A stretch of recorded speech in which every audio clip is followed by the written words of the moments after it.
The Summer Games Minute, brought to you by Mass Mutual. It is one of the most coveted trophies in the world, but are gold medals really gold? Well, mostly, they're not. The gold medals given out these days are nearly entirely silver and are plated with pure gold to give them that iconic sheen. Silver medals are, of course, made with silver, and bronze medals are a combination of copper and other metals like tin or zinc. And while winning an Olympic medal is priceless, the value of the materials in the medal are not. In recent games, some of the materials used to make the medals have come from recycled cell phones. Mass Mutual celebrates women's sports history and understands the nuances in how women want and need to manage their finances. With quality product solutions and guidance, a Mass Mutual financial professional can help you plan for both short-term and long-term money goals. Learn more and get started at massmutual.com.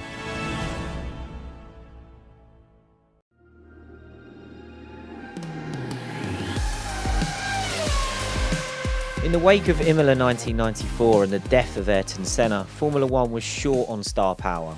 In the previous 2 years, it had lost Senna, Nigel Mansell and Alain Prost from the grid, all drivers who helped generate mainstream coverage in F1 in their own ways. Unfortunately, we were robbed of the prospect of a Senna versus Michael Schumacher era, but F1 needed something to step into the breach. And the next 2 years were all about a new rivalry, as Damon Hill went to battle with Schumacher and Williams versus Benetton became the main story in the middle of the 1990s. On this episode of Bring Back V10s, we'll be looking at the first explosion in this rivalry, when the 1994 World Championship was decided in controversial fashion on the streets of Adelaide, and Schumacher took the first of his 7 World Championships. As always, we want to hear your thoughts on this episode and our series in general, and our next episode is the much anticipated series finale where we'll be answering your questions. So there's still a little bit of time to get in touch with @WeAreTheRace on social media using the hashtag BringBackV10s so you can let us know the questions you want to put to us in our final episode. So joining me for our latest trip down memory lane are a returning Edd Straw and leaving his debut until very late in the series, Andrew Vanderberg. So welcome, and Ian, you can have the first question as you're the newbie. We could devote an entire series to the events of 1994, and there'll be many more episodes in the future about this season. But when you think of the conclusion of the title fight, what's the first thing that springs to mind for you? I mean, the first thing that comes to mind is that image of Schumacher up on 2 wheels and the car being parked up against the road, and then later cutting to Schumacher as he's standing there at the side of the track doing his best daytime soap opera actor as he's trying to pretend to be simultaneously upset and mystified and delighted all at the same time, and not really convincing with any of them. Where would you stand on that, Ed? Is it the same for you? Well, I was just briefly distracted by you describing Andrew as a late debutant, because that just made me instantly cast him as Jean-Denis Delatraz, who of course made his famously slow debut incredibly harsh slow debut in the Larousse at Adelaide that season. Delatraz was an underrated driver, so I think you're going to be an underrated guest. So back on topic, Ed. Come on. Sorry, that won't be the first of my weird digressions. Yeah, well, as a 14-year-old flag-waving Damon Hill fan at the time, I can still remember that anticipation, getting up early on the Sunday morning, build up with all the talking heads, declaring who they thought would win. Obviously, at the time, I was furious by the outrage and injustice of it all, as you are when you're looking at it at that age and as a fan of the wronged party. Today, I've got a slightly more nuanced view and understanding of the whole thing, but I do actually think that's a great reminder of how important it is to remember those feelings and experiences when you're a fan, particularly a younger fan, because these are the people we're writing for and talking to at the race. So it's good to be able to hold on to those memories when I had a very different relationship with Formula One. Yeah, I remember getting up for that race as well, then going back to bed afterwards and then waking up again later that Sunday and sort of thinking, did that really happen? And then immediately thinking, will there be action against Schumacher? You know, is anything going to happen? Of course, it didn't, but we'll come back to that because we pick up the story in the closing stages of the season with Schumacher preparing to come back from his 2-race ban for failing to adhere properly to the black flag he was shown at the British Grand Prix, where he overtook Hill on the formation lap. And that race will get its own episode at some point. I'm sure. Schumacher was also disqualified from the Belgian Grand Prix for his car's plank being illegal. So including the Silverstone exclusion that he picked up and the ban he's just served, that was 4 out of the 16 races for the whole season that Schumacher was scratched from. Before all the controversy kicked off, which takes us back to the French Grand Prix before Silverstone, Schumacher was already 37 points clear of Hill. He'd had a great start to the season, and Hill and Williams were struggling to find their way following the events of Imola. By the time Schumacher returns from his ban for the final 3 races, which is where we're focusing today, there's just 1 point between them. And Schumacher's only valid score since that French Grand Prix was a victory in Hungary. So Hill made hay during that period. He won 4 of the 6 races between France and where we are now. So, Andy, is it fair to say that without the ban and the disqualifications and everything else that went on for Benetton and Schumacher during that part of 94, there wouldn't have been much of a title fight at all, would there? Going back to what Ed said about remembering these things in context, and I would have been a student at the time, and it always struck me that there was a level of artifice about this, that the ban for a rule that I don't think had ever been enforced before, the disqualification for Spa, all sort of smacked of Formula One, and maybe Bernie in particular trying to engineer some tension and excitement into the end of what had been a pretty horrific championship, all things considered. But yes, if you look at the pace that Schumacher and Benetton demonstrated up until that point, you could conceive of them winning most, if not all, of those races that he ultimately missed, and there not being any form of championship decider, especially not taking it down to the wire, as ultimately was the case. I think if you look at what went on that season, regardless of the rights and wrongs of everything, you can't argue that Schumacher was the best performer. We'd seen signs of the phenomenal ability he had in the previous years with Benetton, but it really all came together for him in '94. He drove brilliantly. Now, had Damon Hill won the title, he would have been a worthy champion for different reasons. He picked up the Williams team. It's only his second full season in Formula One, and when there was that opportunity to close in, and he knew he had to win the races at Monza and Estoril, and then really take the fight into the final few races, he did that under tremendous pressure. So, enormous amount of respect for Damon Hill for that. But I think even Damon will be happy to accept that in terms of the actual driver level at that time, then Schumacher was the worthy champion that year. But of course there's so many other things that muddy the waters that obviously we started to reference already. Yeah, and Schumacher takes a pretty comfortable victory on his comeback at Jerez, although Hill was furious because a faulty fuel valve meant his car spent most of the race running with a lot more fuel on board than it should have. And a frustrated Hill said at the time, "I wanted to show that we'd turned things around. I wanted to prove that our recent run of success was purely on merit and had little to do with Michael's absence. But the thing that really annoys me is the fact that I could have won. Michael was lucky. He had a lot to thank that fuel valve for. Our competitive state was not reflected. I don't want Benetton to think they thrashed us. Winning was much more possible than it looked." And we'll reference quite a few times Hill's excellent book, as we have earlier in the series. If you've not read it, you really, really should. And Hill recalls getting the cold shoulder from Frank Williams and Patrick Head after the Jerez defeat. And he felt that the feeling in their eyes was that Schumacher's comeback victory had confirmed that their driver wasn't up to the job, which was probably the perception from the outside at the time as well. As we said, there was a feeling Schumacher would have won a lot of races through that summer period, and he comes back and he trounces Hill immediately. But once Hill found out about the fuel gauge issue, he went to the factory to fight his corner, and he says it was like pulling teeth to extract any sort of apology from Frank and Patrick. Now, a lot of this episode will be about Hill's relationship with Williams, and we will come back to that. But at this point, do you think the disappointment of, Damon would have had his hopes up, Ed, about, right, I've had great momentum off of these races while Schumacher's not been here. Now I can really take the fight to him. Could the disappointment of this result have had quite a big effect on Hill going into the final 2 races, particularly as he felt vulnerable with his position within the team? Yeah, I think it clearly had an effect on him, and it was not, as you've alluded to, it was not so much the result; it was more the circumstances. I think there was a little bit of criticism of his drive that was never not only not apologised for enthusiastically in private, but wasn't really made properly public at the time. So this was contributing to that feeling that Hill had, that he wasn't he didn't really have the team behind him. And of course, this was a guy who was a test driver a few years ago. He was there as the number 2 driver. So he knew he was kind of artificially promoted into this position. So that probably played a part in those insecurities. And Damon Hill is probably a too well-adjusted person to be a world champion.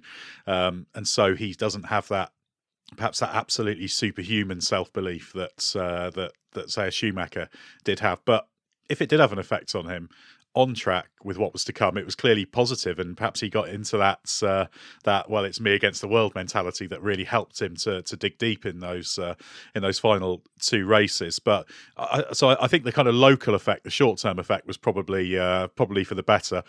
But when you look at the wider context with Hill's relationship with Williams, perhaps there was a longer-term negative that would continue to play out over the years. I think Hill was quite right to be aggrieved about that situation. If you remember, the FW16 wasn't a brilliantly conceived car. It was a bit of a dog when it first came out. Okay, Senna sort of hustled it to pole in his first couple of races, but it really wasn't a super competitive machine. But in those days, of course, you could pretty much do unlimited amounts of testing, and they'd got it into a position where it was pretty strong. There'd been a test at Estoril in the break where, you know, Williams were feeling pretty, and Damon were feeling pretty confident about the pace they had. And I think, you know, looking at that race at Jerez, in the first part of it, he was on Schumacher's pace. So I can see his disappointment. You know, we'd gone, I think at that point the championship gap had gone down to a single point. So, you know, this had been the reset button had been hit, and we were now in a sort of 3-race dash to the championship, which Williams and Hill were right in the thick of.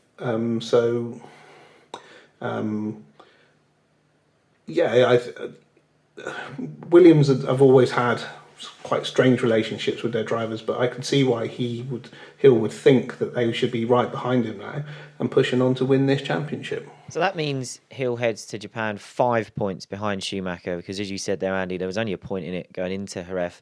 There's still 20 on the table, so it's all still up for grabs. And on a miserable day at Suzuka, Hill and Schumacher end up in a race against the clock. The race was red flagged earlier on, and when it restarted, we had an aggregate race, which meant that the gaps from before the red flag were still included. So at the restart, Hill was already 7 seconds behind Schumacher. But Schumacher stops twice after the red flag, and Benetton doesn't realise Hill was only stopping once. So with 9 laps to go, Schumacher is 14 seconds behind Hill. Schumacher hacks away at the gap. So this is the gap on the timing screens, not the gap on track. And it comes down from 12 seconds to 10.1, 8.3, 7, 5.2, 4.2, 2.4 going into the last lap. And then at the checkered flag, it's 3.3. So it went back up. Now, Ed, Hill says this was the drive of his life. How special was it? Yeah, well, you can't really argue with Hill's assessment. When you factor in everything, what was at stake, he knew he had to beat Schumacher. The conditions, which were appalling. The fact that this was an unusual aggregate race, so you can't just kind of keep a car behind and then think, well, if he catches me with a few laps to go, he'll still have to pass me.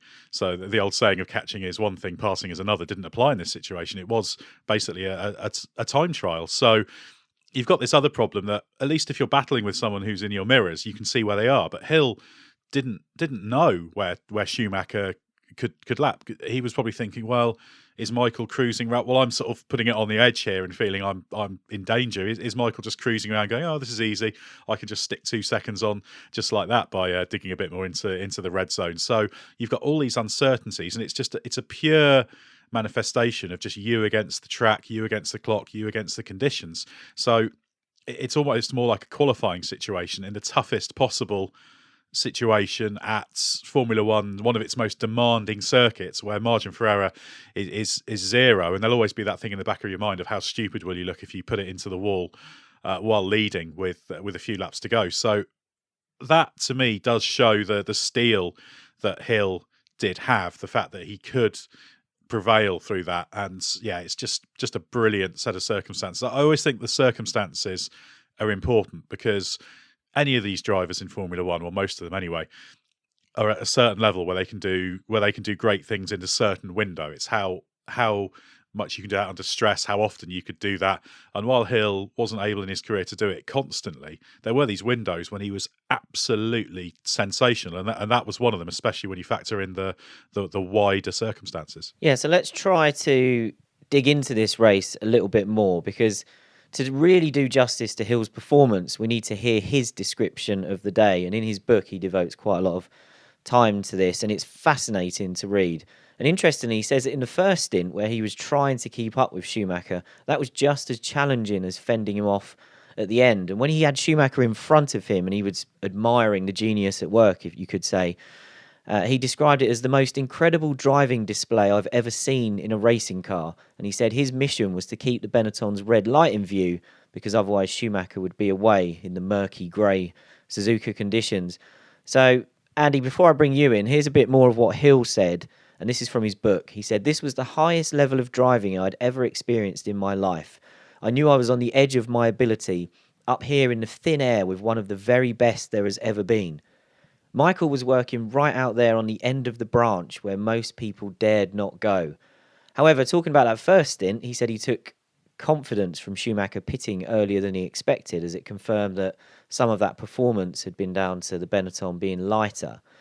Now, when I read out the gaps earlier, you'd notice it was going down, down, down, down, down, and it goes up on the final lap. And Hill's description there was that he overdid it in reference to trying to respond to Schumacher's pace.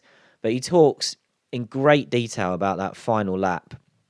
He says when he started the last lap, the voices in his head that would usually urge him on had nothing left to give. So as he crossed the line to start the final lap, he said, "Ayrton, if you're up there, I could do with a bit of a hand here." And when you read what he describes next, maybe he did get a hand, because this is what he said. "All I can say is that from the moment I exited turn one, I did not drive the car in any normal sense until I reached the hairpin halfway around the lap. I was possessed. I watched my hands moving the wheel, completely free to do whatever they wanted in response to the car moving around beneath me. I was removed, one step back from all this action going on. I was just an observer of something phenomenal. It was quite unbelievable, what I suppose one could call an out-of-body experience in which I appeared to have totally surrendered trying to control the car myself. Everything seemed to be happening completely by instinct. This lasted all the way through the S's, up the hill, round the terrifying Dunlop corner, through Degner until I reached the hairpin, where I must have returned to my normal in-body state and I took back control. I would never come close to driving like that again. All other experiences had been poor imitations." Andy, do you think there's a bit of a familiarity with the famous quotes from Senna describing his famous Monaco pole position lap there, isn't there? Yeah, I went back and I re-watched all of that race just to sort of try and get my thoughts back on it. And it's a great drive, and one of the things I was going to say about it was how brilliantly composed and consistent Hill was. But actually, when I watched it, he was pretty ragged on that penultimate lap, so maybe he needed a bit of divine inspiration to help him get across the line. But he was certainly phenomenal performance. But actually, I think if you need to look at the race as an entirety, and it was the work that he'd done in that first part, where he talks about how brilliantly Schumacher was driving at that point, but it was the fact that he was able to keep him relatively in sight. I mean, they were miles up the road from Alesi and Mansell, who were frenetically battling behind them. But it was the fact that gap was so small that actually gave him something to work with in those closing stages to deliver it. But it's certainly, it's a really top draw drive, and easily the best of Hill's career, I think. I think what Hill is describing there, which does kind of manifest itself in slightly spiritual terms, really, it's basically how the brain works. We talk about things like instincts and subconscious. If you can just rely on the sum total of your experience and skills and feel and everything and just operate subconsciously, you will perform at your best. And actually, the challenge for people in sport and any complex challenge actually is to try and release to that, if you see what I mean, because the subconscious processes things far faster than the conscious. And if you're driving around thinking, oh, is there grip there? Should I turn in there? Where shall I brake? You will actually be a little bit slower, especially because you're thinking about how stupid perhaps the whole enterprise is, given the safety of the situation. So I think what Hill's access there, it's a neurological thing. It's how the brain best operates, and I'm sure it's a very unnerving place to be, really, because it will kind of feel like you're out of control, because the reactions, you're not thinking, oh, I'm doing this. There's not even the kind of impression that you're fully controlling your actions. It's just sort of happening. So I imagine that's quite an alarming thing to experience in a way. And I think people like to kind of understand and digest it through this sort of more spiritual interpretation. And this is why sometimes we see drivers do have great days when things go right. But it's so difficult, because effectively, if you do have to kind of let go and really rely on that subconscious processing, you've got to set everything aside. And again, in sport, if you can perform as if it doesn't matter when it matters most, in the crunch moments, that's where you make the difference between winning and losing. And that's what was impressive about Hill. And I'm sure when he sort of thinks about that, he'll think, I wish I could have put myself in that zone, sort of consciously put myself into that more subconscious zone, because then what would I have been capable of achieving? And probably someone like Michael Schumacher spent more time sat in that kind of zone than a lot of other drivers, because we know Michael Schumacher as a driver, he wasn't magically half a second faster than anyone, but he was consistently at a level that meant he strung together brilliant races, great qualifying laps that allowed him to perform at that level. So that's what it's all about. I don't think there's no. I don't think there's any mystery to it in terms of what's going on, but the real mystery is how you get yourself to that and do it. And it's just absolutely contributes to how phenomenal that drive was for Hill. We should note, actually, Hill was a very good driver in the wet. We saw a lot of good wet performances in his career as well. That's always considered to be a measure of a good natural driver, in inverted commas, because that's a very dangerous phrase that I won't go into a lengthy speech about. But yeah, he had the ability in those conditions to do that. So we have to respect that level. And I imagine Schumacher probably got out of the car after that race and thought, well, fair play. I didn't necessarily think you could do that. So this probably started to ramp up the pressure on Schumacher as well. Yeah, there's quite an iconic image, I think, in Parc Fermé where Schumacher does properly go over to Hill and congratulate him. I think he was very aware of the level of that performance. And I'm aware that for the first time in this series, Ed, you said you wouldn't go into a long speech about something. So I appreciate that, because we've got a lot of ground to cover. Let's go back to the Hill and Williams dynamic, because Hill comes away from this weekend pretty fed up with how he's being treated. And one of the things that wound him up over the Japan weekend was after qualifying, when Patrick Head offended Hill by telling him that Mansell in the second Williams, or back in the second Williams by this point, was 20 kph faster than him through 130R, even though it was Hill who had qualified 2 places ahead. The Mansell factor was an ongoing theme for Hill in '94. Obviously, Nigel raced in France and then did these final 3 races, replacing David Coulthard. And Hill talks and thinks that the team is obsessed with Mansell. He felt that he was only temporarily important to Williams, and it grated on him how everybody hung on Mansell's every word in the debriefs, even though Mansell was saying the same things about the car that Hill had been saying all year.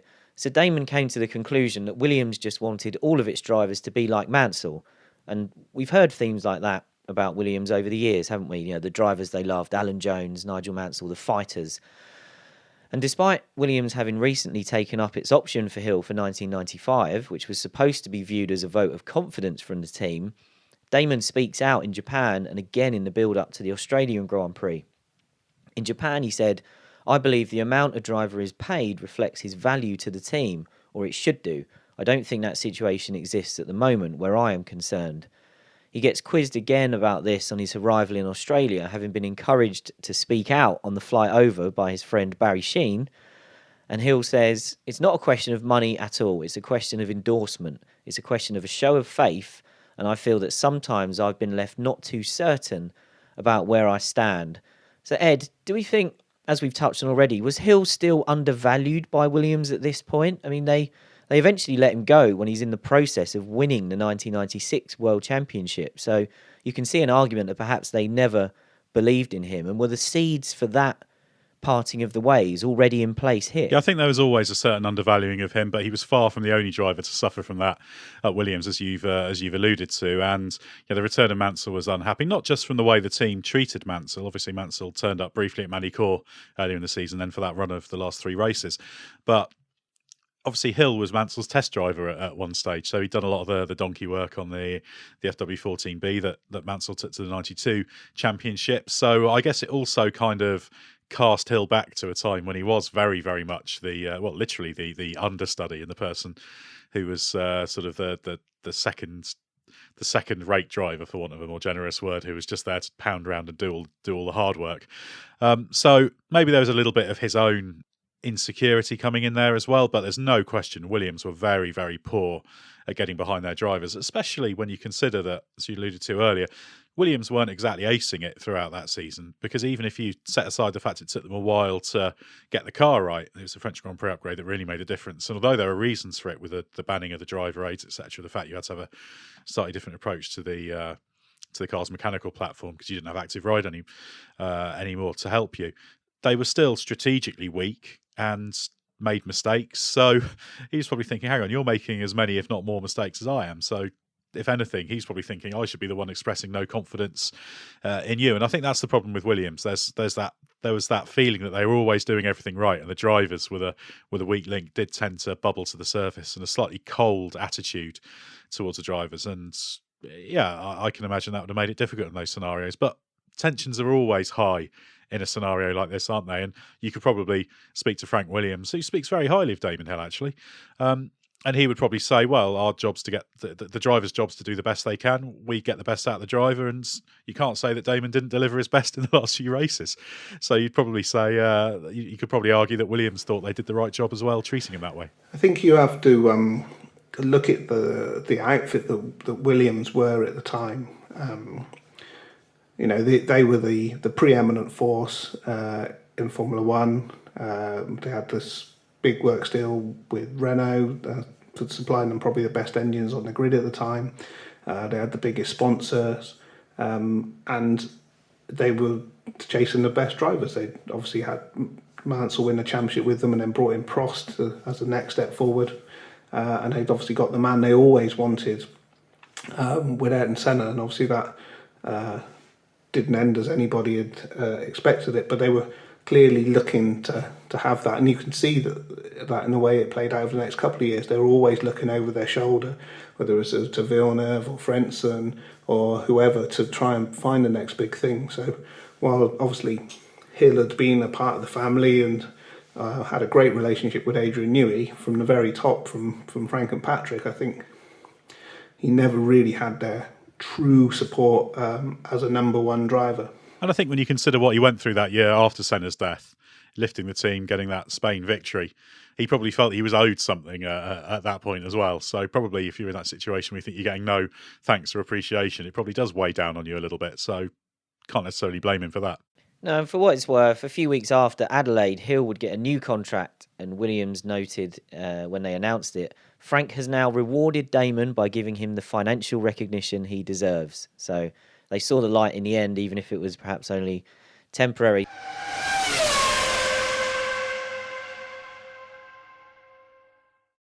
So we're on to the title decider. It's the streets of Adelaide. Schumacher and Hill are separated by a point again, and they charge away out front after poleman Mansell is slow away off the line. And Hill is matching Schumacher stride for stride, Williams deciding for once to match Benetton on the light fuel load strategy of a three-stopper. And the gap between them is up to 2 seconds by lap 36. I mean, the first stint of this race is incredible. If you've not seen it, you should go and watch it. It's two drivers absolutely on the limit between the walls. They're blowing everyone else away. It's fantastic. So, yeah, the gap's up to 2 seconds by lap 36, the biggest it had been all race, when Schumacher slides off the road and hits the outside wall early in the lap. Now, before we get on to what happens next, one thing that's worth noting is Benetton took some wing off Schumacher's car for the race, and he said that made it quite nervous and was one of the reasons it stepped out on him a few times before he got caught out by a bump, which put him into the wall. Schumacher obviously skates across that little bit of grass, hits the wall on the outside, and he's rejoined the track by the time Hill comes around the corner. But But Hill spots him going slowly and dives to the inside for the next right-hander. Schumacher turns in, they collide, and as Andy described at the start, you have that iconic image of the Benetton up on two wheels before it ploughs into the tyre barrier. Hill limps back to the pits, but he's got damaged suspension. I think he makes reference in his book to Patrick Head trying to manually straighten the suspension out of his bare hands, and Damon thinking, nope, I won't be driving that, thank you very much. But it is declared that the car is not fit to continue. Hill's out, so Schumacher is confirmed as champion at the side of the road. Before we get into the aftermath of this and properly analysing everything else that went on, Andy, let's start with you. What's your view on the crash itself? I think if you gave Hill the opportunity to do it again, there's no way he'd make that move. But how could he possibly have known, what the situation had been? He saw that Schumacher was there and potentially there for the taking, and he went for it. Whereas, obviously, in hindsight, he'd known if he'd just held off and waited for another corner, it would have been his, and he'd have been a 1994 world champion. But the only person who really knew what the situation was Schumacher. He'd gone off. He knew how hard he'd hit the wall. He would probably have had a reasonable idea of the damage it had done to his car.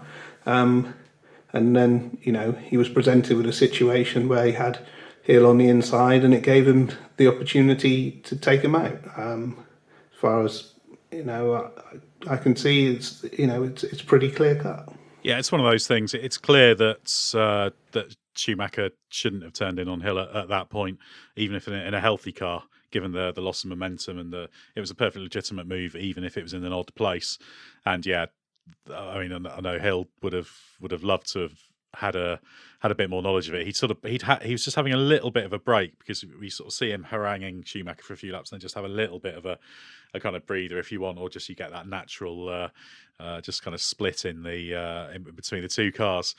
But yeah, there's no question that when you break down that accident, yeah, it was not kind of a legitimate one, shall we say? Although I think there's a wider debate to be had about the exact circumstances, which I think we'll probably move on to in a minute. Yeah, now painfully for Hill, an hour after the incident is when he realises what's gone on, because Barry Sheen gets Australian TV to play Damon a replay of it in the garage. And there's footage somewhere where Damon's staring at his little screen and he goes, no, at the pictures when he realises how hard Schumacher had hit the wall. And in his book, he says his first reaction to watching it back was that Schumacher could not be allowed to get away with it. But let's hear Schumacher's side of the story, shall we? Because he obviously had to come up with an explanation at the time, and this is what he said. When I got back onto the circuit, the steering was not working properly, but I didn't know the extent of the damage. It turned in strangely, and I don't know how close Damon was or whether he could have tried the other side. He was coming with more speed than I had at that moment, and obviously wanted to slip into the inside. I also tried to turn into the corner, as you are going to if you are leading a race, fighting for a championship, and the car is still going. The next thing I knew, I was up in the air. Ed, does that defence wash with you at all? Unfortunately, it doesn't really work. There's a number of factors, not least the fact that if you watch the onboard, you can extremely clearly see Michael Schumacher having a very long look in his mirror. So he knew Hill was coming and what was going on. It's a difficult thing to analyse, because I think at the time I'd have thought, yes, it was all premeditated. So he hit the wall, thought, I'm out of the race. I'm getting the track. This doesn't feel right. I better drive into Damon Hill or win the championship. I don't think it's quite that simple. And this view's partly sort of helped me formulate it by speaking to Pat Simmons, who was his race engineer, obviously a senior engineer at Benetton at the time. And I think when you get someone like Michael Schumacher, who's one of his great strengths, he's just ferociously competitive, and most of the time that's for the better, in that it allows him to push himself to do everything right to deliver those wins. But as we saw, sometimes in these high stress moments, I almost feel like you get your wires crossed, in that he'd hit the wall, he'd have had a pretty good idea he was in trouble.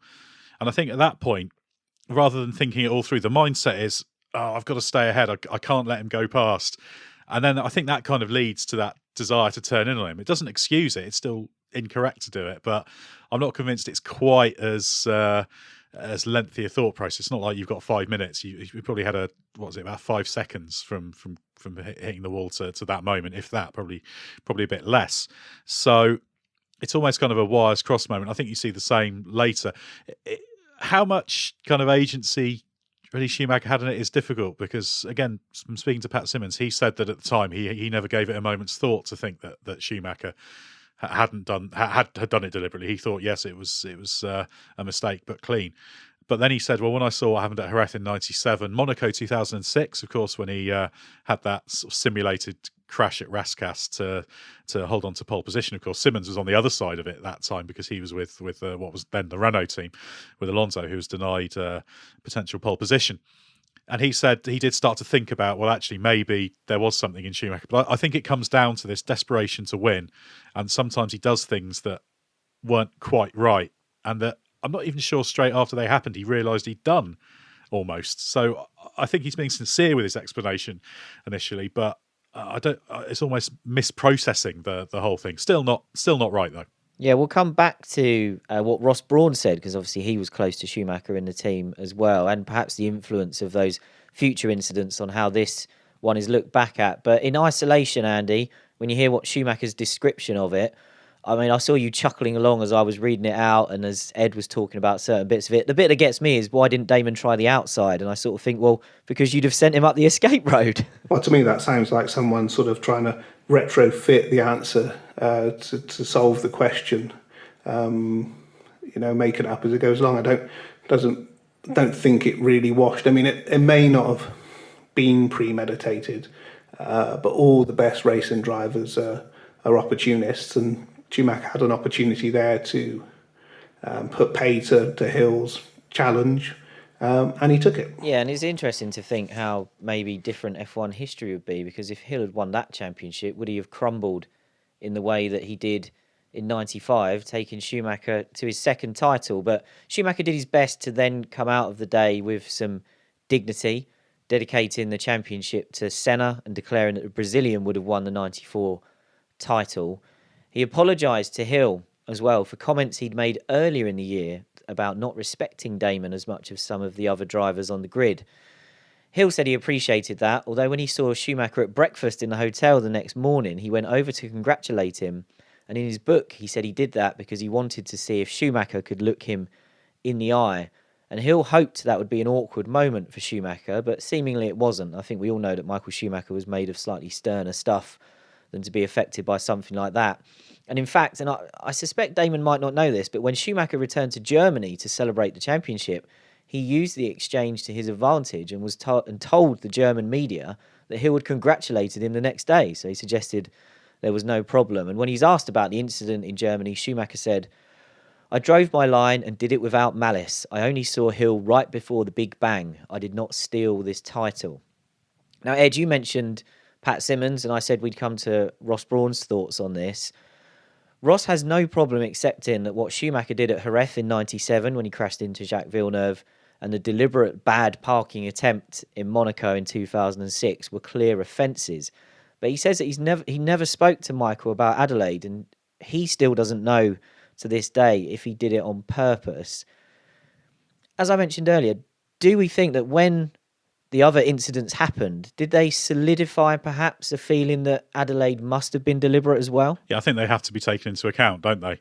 It's almost like the reverse of prior offences are taken into account in a court case, isn't it? So, yeah, I mean, it clearly paints a picture of a pattern of behaviour, a willingness to go to extremes. And you could bring in, for example, 2010 Hungarian Grand Prix when he squeezed Rubens Barrichello into the pit wall. Not just towards the pit wall, but he touched the pit wall. You could see the tyre mark, and Rubens was basically attached to Schumacher's car. So this willingness to go to these enormous extremes that just don't make sense. I mean, certainly it was far more complicated than him thinking, "Oh, I just turned in normally," because he didn't. That's not what happened in Adelaide.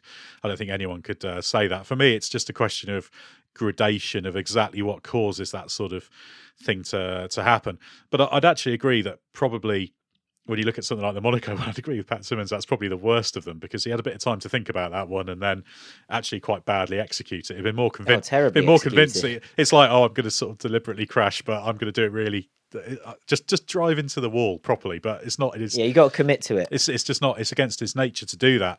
But I think it tells us something about Michael Schumacher, and I think I do believe it's a manifestation of something that was usually positive. But again, these incidents were wrong, no question, and he's one of those drivers that's got a lot of these incidents on his record, and that does count as a negative against Michael Schumacher when we look back on his greatness. Still an absolutely great racing driver, phenomenal racing driver. And the one last thing that's worth mentioning for Adelaide is the whole Benetton team did feel quite put upon that season. So this is maybe part of it, in that they felt that they were the worthy champions and that every turn the FIA was trying to nobble them. Now, how you want to interpret whether that's a justified view or not, it's another thing. But again, it's just part of that context that leads to this desperation to hang on.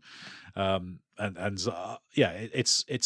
looms large. You say Michael Schumacher, Adelaide 94 is one of the things that comes up just the same as many of those great victories do. Now, what would happen with an incident like that today? Because obviously 3 years later, Schumacher gets thrown out of the 97 World Championship for the move on Villeneuve, but he'd come off second best in that one, so perhaps it was easier to strip him of a pretty meaningless second place in the championship than another title. Williams didn't lodge any form of protest, and Hill talks about everyone just wanting to move on from 1994, a dark year for F1 in so many ways. So perhaps in any other season, Williams might have challenged it some more. The FIA was sent some amateur video footage from someone claiming it supposedly proved that Schumacher took Hill out deliberately, but nothing comes of that either. And what's happened to that footage? You think in the YouTube era somebody would have uploaded that? Hill mentions in his book that he felt there was a new tradition developing at the FIA to not enforce penalties for these types of accidents. Because if you think we'd had the controversial Senna-Prost collisions of 89 and 90 had decided championships, we're now only in 94. Andy, do you think F1 was letting too much go at this point, and perhaps that Jerez 97 was the moment that Max Mosley decided something had to change with the way on-track conduct was policed? Yeah, it's funny that he had those incidents, because at the time they sort of felt like they were isolated incidents. Okay, you had part 1 and 2 of the Prost Senna thing, but the controversial clashes between drivers weren't so much of a thing then, and I think that's what we were all taken a bit by surprise between the Schumacher Hill incident in Adelaide. I don't think there's any way you get away with it now with the forensic detail that's gone into when analysing all of these incidents. We went on for about 6 weeks looking at Vettel putting all 4 wheels off the grass, off the track in Canada last year. How long would we have spent trawling through the data trying to work this one out? So I can't see how he would have got away with it. I mean, they were simpler times back then. Things were just put down as a racing incident.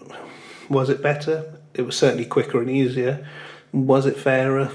I mean, probably not. But that's just the way it was. I think there was also an element. This was box office, wasn't it? F1 had its kind of initial phase of massive growth being on television, but actually the death of Senna played a big part in boosting Formula One's popularity. It drew attention to it, I should say. Obviously, what happened to him wasn't popular in itself, but it kind of put F1 in the news, and this was a massive story. We still talk about this today. Well, we're literally talking about this today. The Prost-Senna collisions. I don't think a day goes by when I don't see it referenced on Twitter or some other thing, or a comment on a story on the race or whatever. So, yeah, people remember this sort of thing. And it becomes very difficult to slice and dice it, because if you look at that incident in isolation, then you would say, well, yeah, Damon Hill was robbed of the title. Look at it in a wider context, you'd say, well, clearly Schumacher was the better driver. Then you start bringing in where you stand on the illegality over the season, and does it go back the other way? So there's lots of different ways of looking at it, and it's an eternal debate, isn't it? Which is kind of what sport's about. You don't want this happening all the time, and I think that the Jerez 97 punishment, the exclusion of Schumacher from the championship, admittedly only second place in the championship rather than first, was a marker, wasn't it? It was right. Just bear in mind that if this happens down the line, there's a precedent there, that you can be robbed of this championship. So Mosley, who was actually a much more powerful figure in Formula One by the time he gets to 97 than he was even in 94. He was initially tried to be a quite low profile FIA president, but that role really started to grow after Senna, and then over the years continued to grow. So yeah, it's I think it's probably on balance quite positive for Formula One, because remember that race a hell of a lot more today than even if Schumacher had held off Hill and won the title. Yeah, we'd remember it's a good finale. If Hill had managed to find his way past, we'd remember it's a great finale. But it's that collision that it's remembered for. And if you ask for the, 25 most memorable moments in Grand Prix history, that's going to be one of them, isn't it? Yeah, definitely. And we won't get into this now. It can have a future episode, but I'm fascinated to know, or to wonder, if Schumacher would have been thrown out of the 97 championship if he'd won it. But we're talking about 94. I've defaulted to 1997, as I always do. Before we wrap this up, one thing Hill said at the time was, and as we've just mentioned, people will be debating what happened here for a long time. And he's absolutely right, because all these years later, we've created a podcast looking back at this era of F1, and we've just dedicated an entire episode to it. So let's finish the episode on Schumacher, because Benetton team boss Flavio Briatore said, Michael has won the championship with just 12 races. Remember, we said earlier he got excluded or banned or thrown out of 4 of them. So Michael is the right champion. Bernie Ecclestone also said he felt the right person won the championship. Andy, we talked about this a little bit earlier, but can there be any debate that ultimately the right person or the best driver that year won the championship? No, I think absolutely. Schumacher was the best driver of that year. I've been a massive fan. There was this guy who burst onto the scene in Spa in 91, had this electric pace, and really shook up an order that had been pretty much the same since the mid-80s. So it was great to see this new kid come along and really shake it up. And the way that he'd driven, I felt, for the first part of that year.